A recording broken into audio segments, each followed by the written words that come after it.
Okay, now we're going to look into the rod of Asclepius, if I'm saying that correctly. Now, this, of course, is the staff and the snake, and this is predominantly spread out through the Western, Middle Eastern world. Um, Anything under Egypt was known as the land of Cush historically, and I'm not too familiar with the southern African history when it comes to symbolism. I'm familiar with the Congo type area, Egypt. So I don't. This symbol might have spread down to what you call the land of Nubia. The land of Nubia. There was pyramids in Nubia, in the southern regions of Africa. Perhaps predating some of the Egyptian ancient civilization. So the Nubian kingdoms in southern Africa used the same symbolism the Egyptians did. So this symbol, might be far more spread in Africa than what I'm familiar with. It's definitely an Egyptian symbol. The Greeks themselves practiced and learned out of Egypt. There was a school in Egypt known as a school of essence, and if you were an educated Greek, you went and learned in Egypt. If you were an educated Roman, you went and learned in Egypt. So the educated Greeks and the educated Romans spent a lot of time in Egypt studying. Okay, so then you see this symbol. On islands where there are no snakes. There's places in the world where people live on islands. There's no snakes. There's no snakes there. Never have been snakes there. But you keep finding the symbol. So where does the symbol come from? The serpent and the staff. A lot of people look into this and quickly realize there is this ancient serpent cult. Okay, there's a cult of the serpents. And we're going to look here. Here's a picture of a younger woman and her mother, and what appears to be her mother in the background. And her mother looks entwined by the serpent. You can see the serpent's tail right here goes around. It goes around the mother, and it looks like an entrance to a cave, like the serpent itself is guarding a cave. And what appears to be the mother is a staff. The mother has a staff now, and there's a few little baby snakes in front of the mother, and she almost looks to be subdued by the large serpent, right? And this gets a little bit into dragon mythology itself. Now you see the younger woman out here, what looks to be, again, of course, the daughter, and she looks fascinated with the snake, right? The snake sitting there. There's entrance to the cave. And there's a wolf out there, and the wolf's looking at. You can see the wolf's looking at the whole thing, like what's going on, like what, and this gets. And I love this depiction, because me myself, right now I'm studying a lot with wolf mythology and studying Anubis, and so there's something there. You have the wolf and you have the serpent, the mother with the staff, the younger woman sitting there fascinated with the serpent. So this is a beautiful picture, a beautiful illustration. Now we're going to go down, tracing the origins of the serpent cult. In mythology, the serpent symbolizes fertility and procreation, wisdom, death, and resurrection, due to the shedding of its skin, which is not akin to rebirth. And in the earliest schools of mysticism, the symbol of the word was the serpent. The light that appeared was metaphorically defined as a serpent called Kundalini, coiled at the base of the spine to remain dormant in an unawakened person. Divinity, or awakening one's godhood and latent abilities, came with the rituals and the teachings brought by the serpent people. Now, the serpent people gets into a much more fascinating line of subject matter. This actually gets into non-terrestrial and highly evolved I'll stop saying highly evolved terrestrial non-human beings. You have the Naga in the Far East, and the Naga in today's world, people talk about the lizard people, or sort of like reptilian, otherworldly creatures, extraterrestrials. But in the Far East, the Naga were highly regarded by the people. Cambodia, matter of fact, it's Cambodia. In Thailand, in Thailand, when it comes to the zodiac, instead of the dragon, it's a Naga.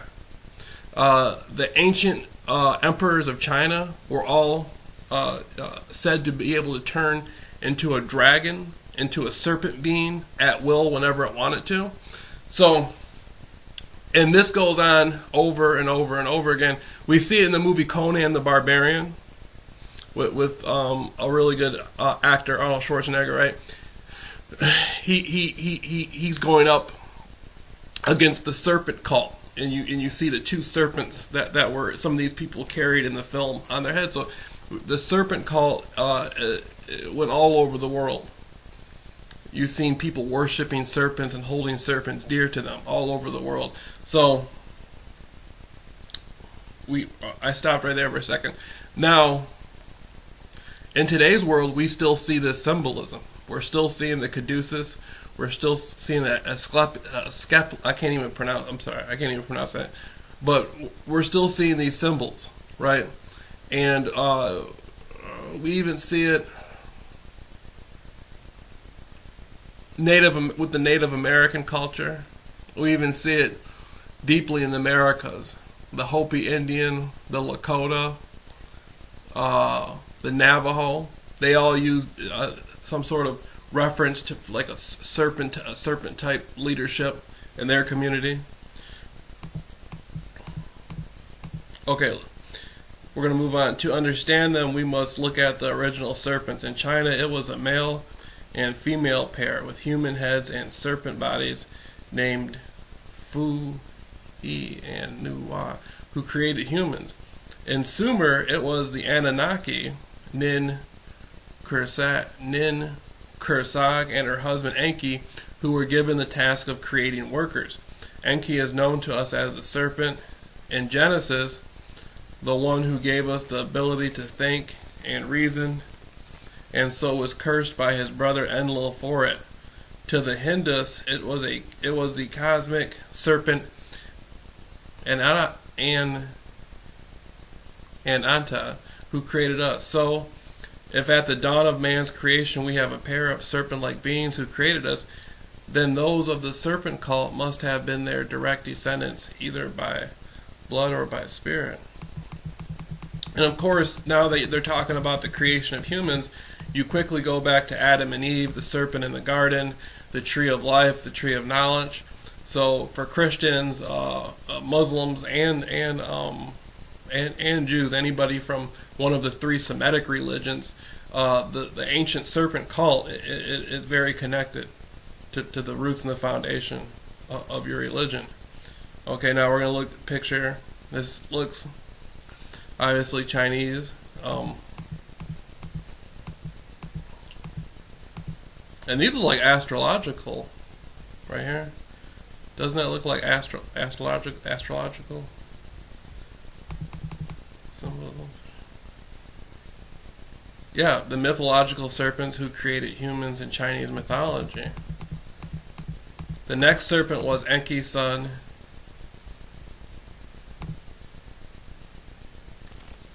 Ning-Izida, known to the Sumerians, Egyptians, and Tibetans. According to Zechariah Sitchin, he dwelt in Magan, or what is known to us as Egypt, leading theorists to believe he was Thoth, who formed a mystery school propagating ideas of self-improvement and enlightenment, furthering his father's deeds and philosophy. If Enki and Ning-Izida ruled over the Magan, as is claimed, then that school would have been a beacon attracting all who wish to gain knowledge backed by the power and might of Magan.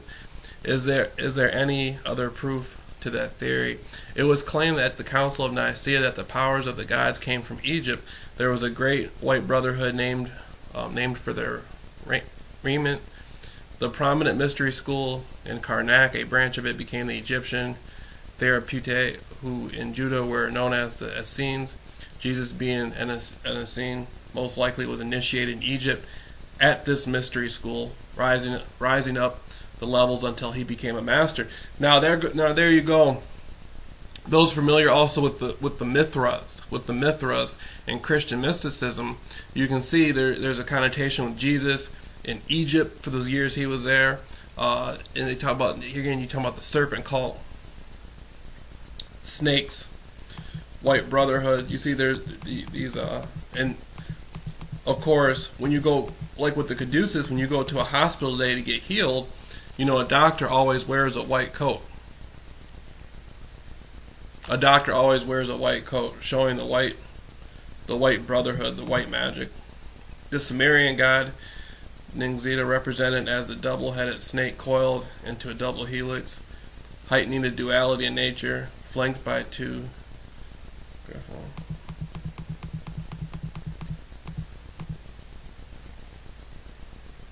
And of course, the Anunnaki were spoken about in the book of Genesis. And the book of Genesis has to do with genetics. Genesis comes from genes, the genesis. And you see again, going back to the Anunnaki, the Nephilim, everything that was going on there. Eventually, the Anunnaki did lose control of Earth and its population, which was rapidly expanding, with mankind scattered across the globe, forming their own colonies and social structures. Those who followed the serpent ideology would have been concerned with maintaining relevance while faced with constant change, new religions, and potential threats to their own land, which was wealthy, to both protect themselves and to encourage people to follow their belief system. They sent out emissaries, the Shining Ones, and we find tales of these Shining Ones the world over. The simple hunters and fishermen, they seemed like gods.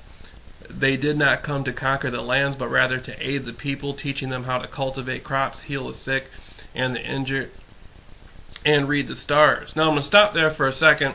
This goes back again to the Sumerian epics. You talk about the Anunnaki, these supreme beings, these supreme, to the ancient people, supreme beings, supreme intelligences who came to the earth, used humans for tasks. A lot of people say it's gold mining, which happened in southern Africa.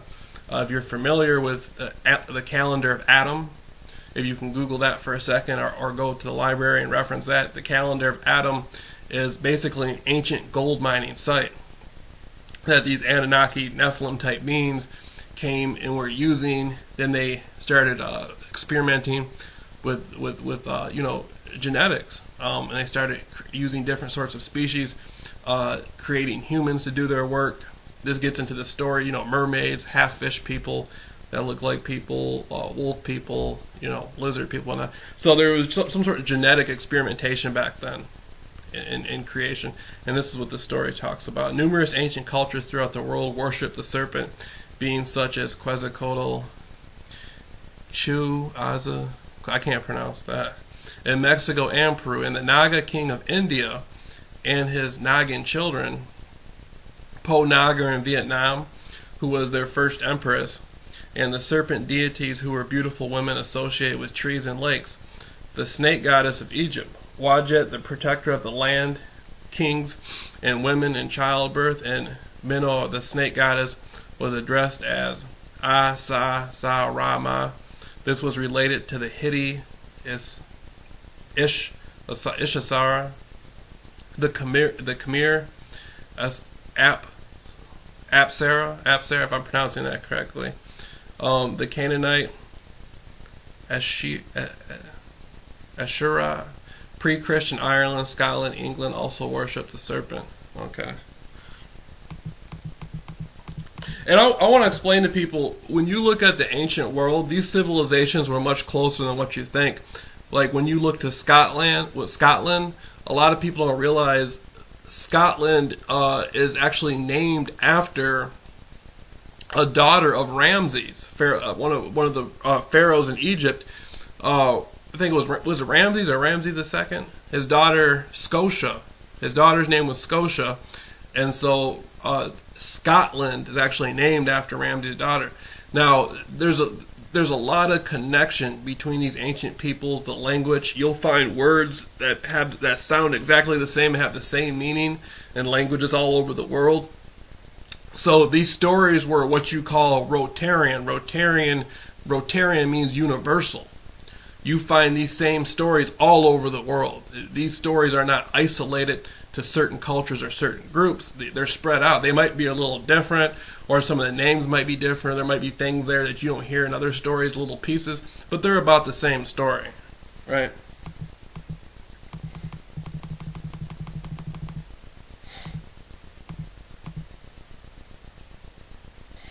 Okay, a woman, again with the snakes.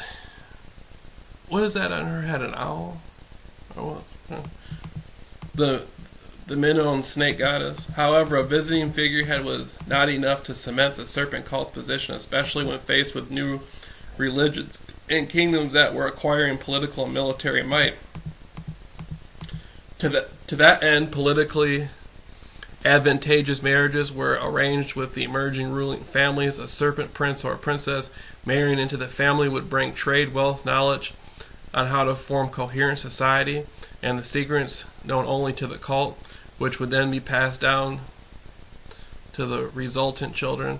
It was this well of knowledge that gave the new ruling family the advantage over their people and allowed them to claim divinity or superiority over all others. Yet most of these marriages did not end happily.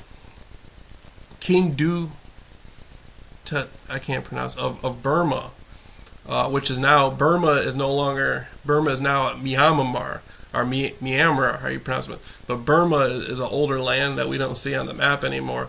But Burma is an actual place near Cambodia, near Thailand, all these places. Burma, and had a Naga princess as a wife. Now, this is something you see in places like Cambodia, Thailand, Laos. You hear about the Naga princess, or the Naga king, and the Naga princess coming up from under the water and somebody marrying her. Rihanna, who is a famous singer right now, Rihanna has done some beautiful work.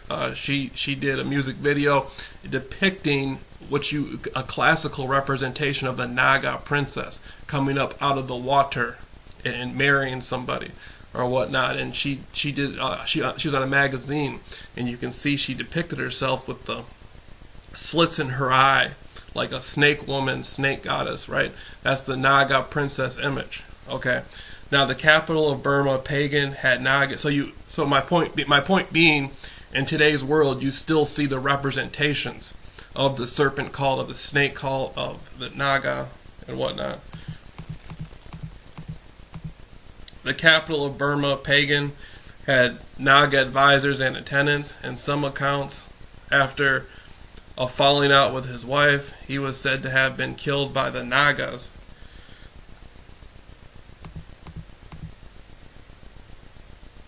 In Laos, the tale is told of the Naga prince Fan Giki, who fell in love with a Khmer princess, Akham. Wishing to have a glimpse of her but remain incognito, he turned himself into a squirrel but was unfortunately caught and eaten. His father, the Naga king, waged war on the kingdom in retaliation, capturing the princess. King Fating, who was also, I know I didn't pronounce that right, who was also in love with her, went to rescue her but was unsuccessful, becoming the ghost king and continuing the siege of the Naga king's capital. See, and these Naga have great... when we hear stories in the West of, serpent people and ghosts, it means one thing for us. Over there in places like Cambodia and Vietnam, especially, decades ago in those jungles, this was like, you might say a superstition. This was like law to them. This was serious stuff. People didn't leave their houses at certain times because of the myth that the Naga or the ghost or whatnot. People paid great respect to these beings. Naga being was just as important as any, king or leader over there. You paid great homage to these beings and respected them, and they would say, don't go over there. That's the Naga over there right now and whatnot. This carried a lot of weight and a lot of emphasis for the people in the Eastern world. It still does. They're still fairly loyal.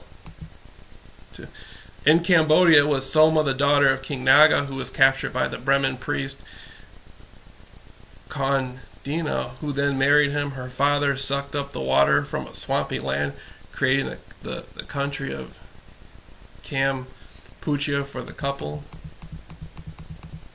See, that's beautiful. Look at that right there. And if you get the opportunity,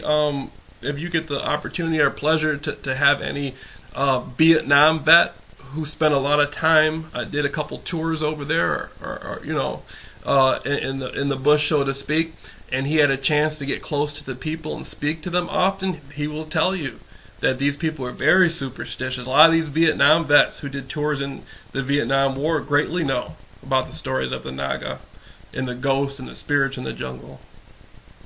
Now,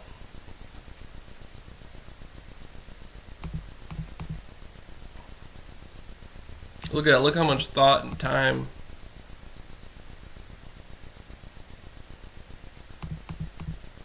and you see this stuff all over the world.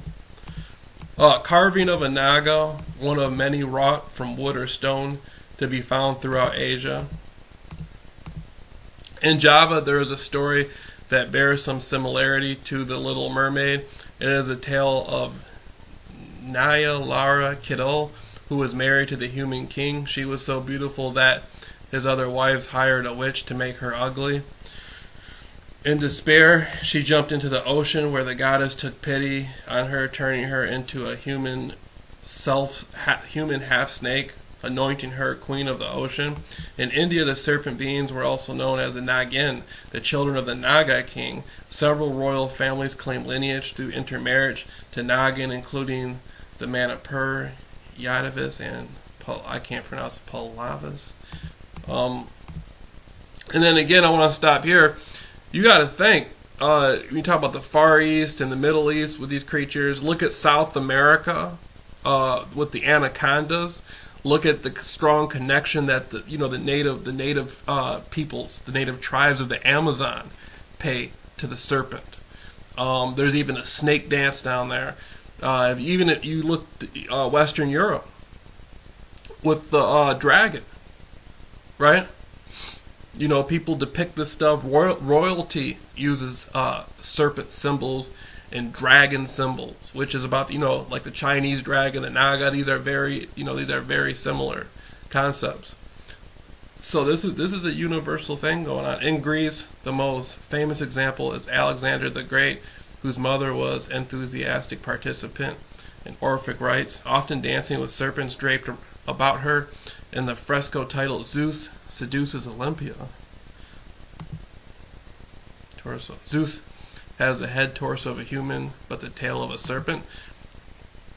And you have to remember, Zeus isn't, when you look at these ancient depictions, such as Zeus, Zeus is depicted as looking like a man, but Zeus is not a man. Zeus is a god. There's a difference between women, and look, he's looking, it almost depicts in the picture, Zeus is looking to procreate with the woman.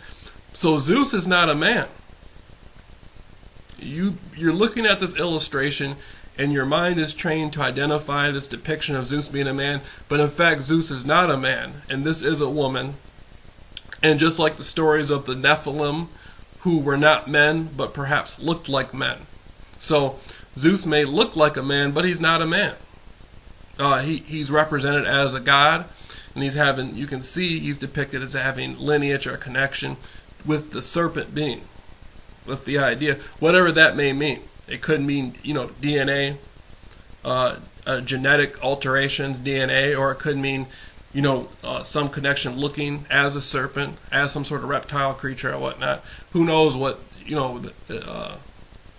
it really means, but then again, Zeus is not a man. So you're looking at an illustration of a non-mortal, a non-man looking to procreate with a woman. This, again, going back to the serpent cult.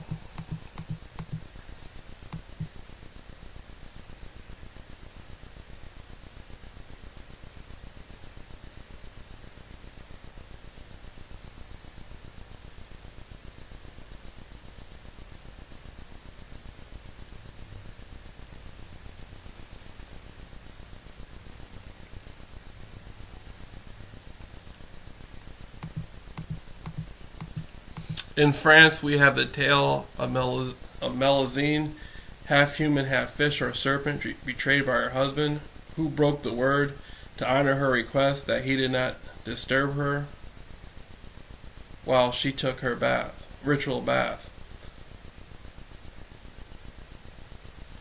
Why, when the serpent beings were known for their beauty, brought such advantages, did the marriages often end so badly? Perhaps the serpent princess found herself missing her home. She also found herself dependent on her husband's goodwill to ensure she was welcome in society, and often faced censor, suspicion, or foreign influences, and outright jealousy. Unable to form friendships, she was ostracized, and her husband's affection waver. Those who sought her downfall would pounce. In many cases, the princess simply returned home, leaving her children behind. In others, she or her husband would die, yet she is remembered throughout her children when were born with greater strength and intelligence than those around them, enabling the family's assets to claim that they have been granted divine right to rule by the gods. The superior children, proof of the gods' favor. So, the divine right to rule by the gods. Now, when we get back into the word divine, the divine comes from grapes. The vine. You oftentimes, like you see these ancient gods using grapes as symbolism. So if I pull out some grapes and I show you some grapes, that they're say these grapes are coming from the vine. These grapes are divine. Consequently, as you drink wine, as Christians, Catholics. You drink the wine, you drink the blood of Jesus.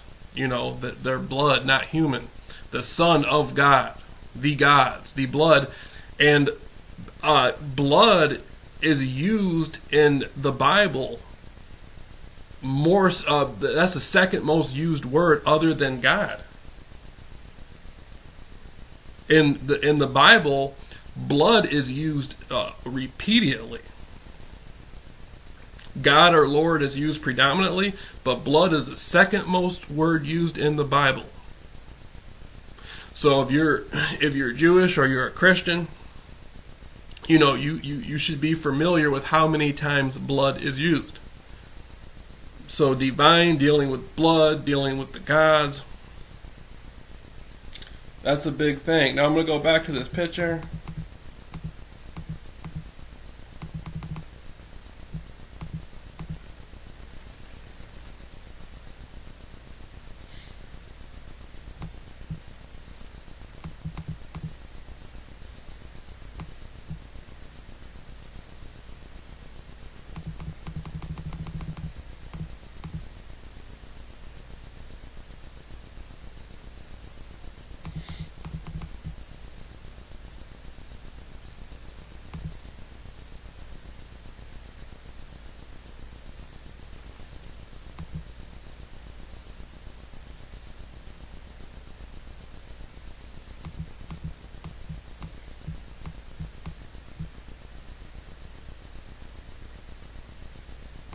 Okay, serpent faith, sacred text. Snakes and snake women. That looks interesting.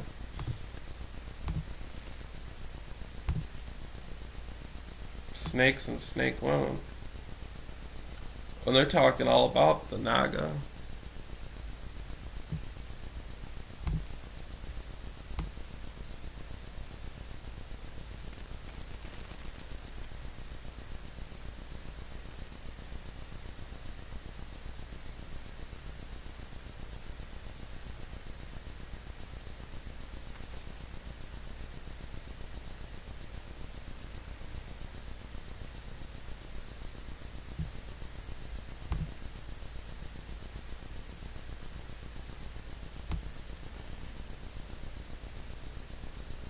And this is coming from ancientorigins.net, myths, legends tracing the serpent cult.